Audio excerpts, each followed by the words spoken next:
yetkazishdi. Men ularga bor haqiqatlarni aytib berdim.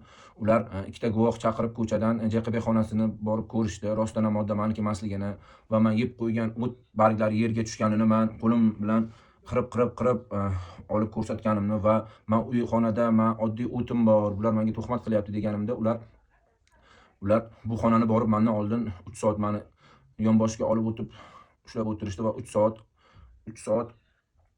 ichida ular JQB xonani tozalash ishlarini olib borgan. Boyagi Meliyev Anvar aka va Ochilov Anvar aka ishtirokida, xolis guvohlar ishtirokida yerdan supurib olib ko'rsatib, menga tuhmat bo'layotganiga, boyagi modda meniki emasligini isbotlab berdim.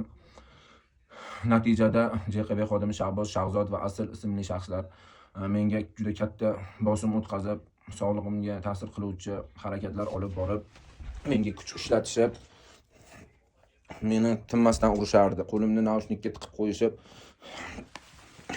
juda qattiq kuchim bosim ishlatib meni urishdi. Qo'limni kishanga solib qo'yib urishardi va meniki emasligini tan olmasligimni aytmasam, ular meni qamab qo'yishi bilan qo'rqitib, bir kun meni evizga tiqib qamab qo'yishdi. Juda ham qattiq qo'rqyapman. Keyin delamni 2 kun, 3 kun hech kim qabul qilmadi tergovchilar va men chiqish uchun ular nima xohlasa yozib berishga roziligimni, faqat meni urmasliklarini so'radim.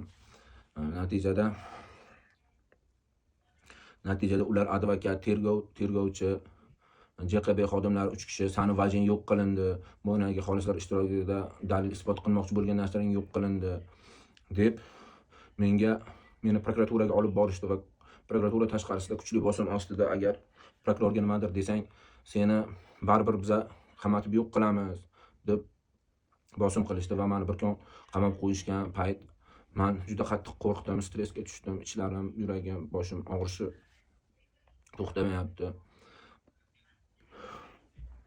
Keyin borib prokuraturasiga, shahar prokuraturasiga borib, Qarshi shahar prokuraturasiga borib, prokurorga vajlarimni aytishimni, to'g'risini, haqiqatni aytishimni tergov bo'limi boshlig'iga aytdim. U o'zing bilasan deb meni prokuror bilan ham yuzlashtirishmadi, ko'rishtirishmadi.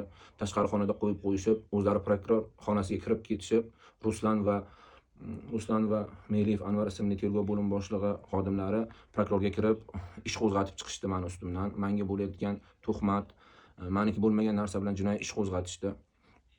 Hurmatli prezidentim, shaxsan o'zingiz nazoratga olishingizni va menga bo'layotgan tuhmat jinoiy ish qo'zg'atilganini sizga ma'lum qilishim va meni sog'lig'imga jiddiy zarar yetkazishganini ma'lum qilaman.